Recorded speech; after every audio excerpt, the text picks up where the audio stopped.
विवाहित महिलाएं शिवरात्रि के दिन करें यह एक काम, भोलेनाथ की कृपा और माता पार्वती का आशीर्वाद प्राप्त होगा। भक्तों, चलिए अब मैं शिवरात्रि से जुड़ा एक ऐसा उपाय बताने जा रहा हूँ जिससे यदि हर सुहागन महिला इस दिन कर ले तो उसे माता पार्वती और भोलेनाथ की असीम कृपा प्राप्त होगी। जो महिलाएं पूजा पाठ करती हैं उन्हें बस यह एक बात का विशेष ध्यान रखना है। प्यारे भक्तों, उम्मीद करता हूं कि आप एकदम स्वस्थ और मस्त होंगे और आपने अब तक चैनल भी सब्सक्राइब कर दिया होगा, और यदि नहीं किया है तो AI भक्ति कहानी चैनल को अभी सब्सक्राइब कर लें, क्योंकि आपको इस चैनल पर ऐसे ही रोचक वीडियो की जानकारियां मिलती रहेंगी। तो चलिए शुरू करते हैं। जब आप शिवलिंग पर जल चढ़ाने जाएं तो अपना संपूर्ण 16 श्रृंगार करें। कोशिश करें कि इस दिन वही सिंदूर लगाएं जो आपने शादी के समय इस्तेमाल किया था। इसे लगाने से आपके वैवाहिक जीवन में खुशहाली बनी रहती है। इसके अलावा यदि संभव हो तो अपने श्रृंगार दान में सिंदूर में थोड़ा सा अपनी शादी वाला सिंदूर का मिश्रण कर लें और उसी से अपनी मांग भरें। शास्त्रों में इसे बेहद शुभ माना गया है। यदि कोई महिला त्योहारों पर अपने इस सिंदूर से मांग भरती है तो कहा जाता है कि उसकी पति की उम्र लंबी होती है। पूरे 16 श्रृंगार करने के बाद ही शिवलिंग पर जल अर्पित करें। जल चढ़ाने के बाद अपनी मनोकामना भगवान शिव के समक्ष रखें। इसके साथ ही महाशिवरात्रि से पहले घर में काला तिल अवश्य लेकर आएं, जिससे आपको शुभ फल की प्राप्ति होगी। शिवरात्रि के दिन कच्चे नारियल का भगवान शिव को अर्पण करें, बेहद लाभकारी माना जाता है। ये घर में धन और सुख समृद्धि का परिचायक होता है। इसी प्रकार पंचामृत का भी विशेष महत्व है। पंचामृत दूध, दही, घी, शहद और शक्कर से मिलकर बना एक पवित्र मिश्रण होता है, जिसका उपयोग शिवलिंग के अभिषेक में किया जाता है।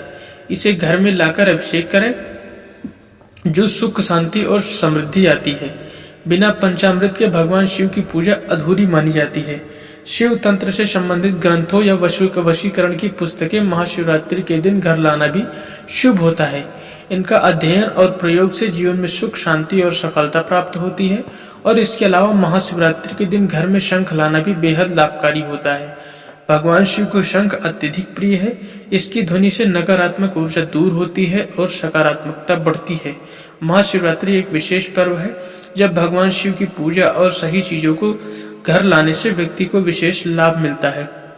इस दिन पूजा और अन्य धार्मिक अनुष्ठान सही विधि से करने चाहिए ताकि भगवान शिव की कृपा प्राप्त हो और जीवन में सुख समृद्धि बनी रहे। यह पर्व न केवल आध्यात्मिक रूप से महत्वपूर्ण है बल्कि मानसिक शांति, शारीरिक लाभ और भौतिक समृद्धि भी प्रदान करता है। दोस्तों, कमेंट बॉक्स में भोलेनाथ की जय अवश्य लिखें, वीडियो को लाइक करें और AI भक्ति कहानी चैनल को भी सब्सक्राइब करें। साथ ही कमेंट बॉक्स में अपनी राय भी जरूर बताएं, क्योंकि हम आपकी राय के अनुसार विशेष उपाय और समस्याओं के समाधान बताते हैं।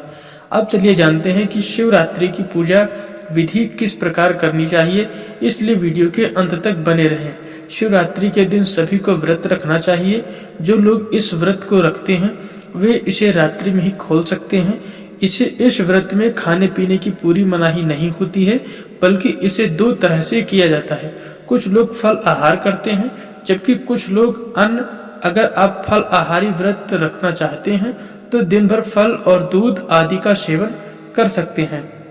वहीं यदि आप अन्न का सेवन करना चाहते हैं तो सायंकाल व्रत खोलने के बाद ही इसे ग्रहण करें। यह व्रत मीठे भोग से खोला जाता है, यानी इसमें नमक और मिर्च का सेवन वर्जित होता है। यदि आप अनाज ग्रहण करना चाहते हैं तो केवल मिष्ठान के रूप में ही इसका प्रयोग करें। इससे व्रत की पूर्ण फल की प्राप्ति होती है। अब जानते हैं कि इस व्रत को विधिवत कैसे करना चाहिए, सुबह की पूजा कैसे करनी है और संकल्प कैसे लेना है। जिस दिन महाशिवरात्रि हो उस दिन आपको सूर्योदय से पहले उठकर स्नान करना चाहिए। शुद्धता बनाए रखने के लिए समय पर स्नान करना आवश्यक है। खासकर युवा पीढ़ी के लिए यह बहुत व्रत लोकप्रिय हो गया है, इसलिए वे भी इस नियम का पालन करें। स्नान आदि करने के बाद व्रत का संकल्प लेना चाहिए। यदि आप मंदिर नहीं जा सकते तो घर पर ही संकल्प कर सकते हैं। यदि आपके पास शिवलिंग है तो उसका अभिषेक करें। यदि नहीं है तो अभी भी समय है, आप शिवलिंग मंगवा सकते हैं। पूजा के लिए एक पात्री के लिए पूजा करें। यदि आपके पास शिवलिंग है तो उसका अभिषेक कर सकते हैं। यदि नहीं है तो कोई बात नहीं, हो सकता है तो मंगा लें, नहीं हो सकता है तो कोई बात नहीं, उसके लिए ज्यादा परेशान होने की जरूरत नहीं है। जिससे भगवान शिव की कृपा आप पर बनी रहे और आपके जीवन में सुख समृद्धि आए। सभी पूजा सामग्री एक थाल में एकत्रित कर लें और आसन बिछाकर बैठ जाएं। यदि आपके पास शिवलिंग है तो अभिषेक के लिए एक लोटे में जल भर लें। सबसे पहले भगवान की स्थापना करें, फिर संकल्प लें और दीपक जलाएं। ध्यान रखें कि दीपक को बिना आसन के नहीं जलाना चाहिए। आप दीपक घी या तेल का जला सकते हैं क्योंकि इसका विशेष महत्व होता है। इसके बाद शास्त्रों में वर्णित विधि से भगवान का पूजन करें। यदि आप मंदिर नहीं जा पा रहे हैं तो घर पर ही सही विधि से पूजन कर सकते हैं। सबसे पहले भगवान की तस्वीर या मूर्ति को एक चौकी पर रखें। इसे किसी स्वच्छ स्थान पर रखा जा सकता है। फिर स्थान और पूजा सामग्री को जल से शुद्धिकरण करें। भगवान की तस्वीर स्थापित करने से पहले जहां पूजा करनी है वहां जल के छींटे दें और ओम पवित्र अस्य पवित्रम का उच्चारण करें। इसके बाद भगवान की तस्वीर को अक्षत, चावल और पुष्पों पर रखें और पूजा शुरू करें। संकल्प लेते समय सीधे हाथ में जल, 1 रुपया दक्षिणा और अक्षत लें। फिर 3 बार ओम नमः शिवाय का उच्चारण करें और अपना नाम, गोत्र, निवास स्थान, माता पिता का नाम आदि संकल्प में लें। इसके बाद भगवान शिव के चरणों में जल अर्पित करें और पूजा आरंभ करें।